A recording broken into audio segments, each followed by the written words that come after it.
नमस्कार, मी प्रियांका पाटील. आपण पाहत आहात राष्ट्रीय लोकराज्य न्यूज, निर्भीड बातम्यांचे व्यासपीठ. आज आपण दिवसभरामध्ये घडणाऱ्या घडामोडींवर नजर टाकूया. आमदार प्राजक्तदादा तनपुरे यांच्या माध्यमातून ग्रामीण भागातील लोकांना नियमित पाणीपुरवठा व्हावा यासाठी प्रादेशिक पाणीपुरवठा योजनांची देखभाल. ग्रामीण भागातील लोकांना नियमित पाणीपुरवठा व्हावा यासाठी प्रादेशिक पाणीपुरवठा योजनांची देखभाल आणि दुरुस्ती अत्यंत महत्त्वाची आहे. मात्र या योजनांसाठी पुरेसा निधी उपलब्ध नसल्याने अनेक योजना आज निधी अभावी खिळखिळ्या झालेल्या आहेत. माझ्या मतदारसंघातील 12 गाव नांदूर व 14 गावे कुरणवाडी व 19 गावे मिरी, तिसगाव, मुसळवाडी, बुरहाननगर इत्यादी पाणीपुरवठा योजना आज खूप अडचणींचा सामना करीत आहेत.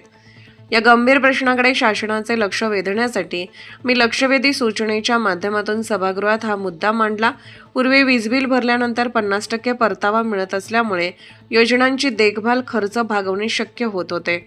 आता मात्र स्थानिक यंत्रणांवर मोठा आर्थिक ताण निर्माण झाला आहे. यावर उत्तर देताना राज्यमंत्री श्रीमती मेघनाताई बोर्डीकर यांनी नवीन धोरणानुसार प्रादेशिक पाणीपुरवठा योजनेच्या देखभाल व दुरुस्तीसाठी आवश्यक निधी उपलब्ध करून देण्यात येईल अशी महत्त्वपूर्ण माहिती सभागृहात दिली. ग्रामीण भागातील पाणी पुरवठा अधिक सक्षम आणि शाश्वत करण्यासाठी ते सकारात्मक पाऊल ठरेल अशी अपेक्षा आहे.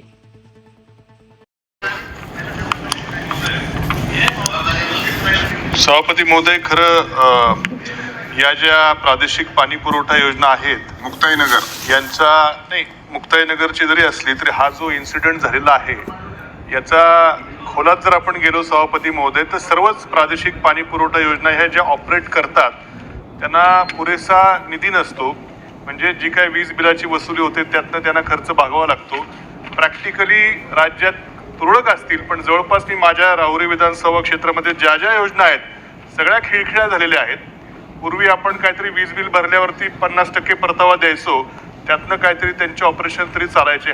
ही जी घटना खडसे साहेबांनी सांगितली आहे, पैसेच नाही त्यांच्याकडे काय ऑपरेट करायला काय करायला. म्हणून यावरती एक धोरणात्मक निर्णय म्हणून शासन यांना काहीतरी अनुदान उपलब्ध करून देणे किंवा मागं वीज बिलात काहीतरी सवलत देणे, अशा प्रकारे ह्या जर आर्थिकदृष्ट्या या सगळ्या पाणी पुरवठा योजना सक्षम झाला तर अशा प्रकारच्या घटना भविष्यात घडणार नाहीत आणि नागरिकांच्या जीवाशी खेळ होणार नाही. यावर शासन काही धोरणात्मक उपाययोजना करणार आहे का?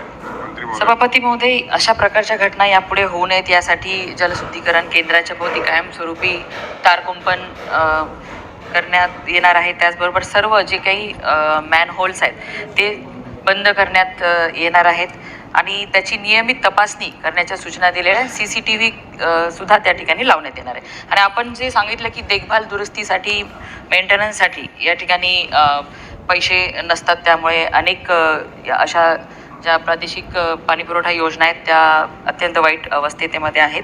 त्यासाठी सुद्धा एक SOP लागू करण्यात येणार आहे.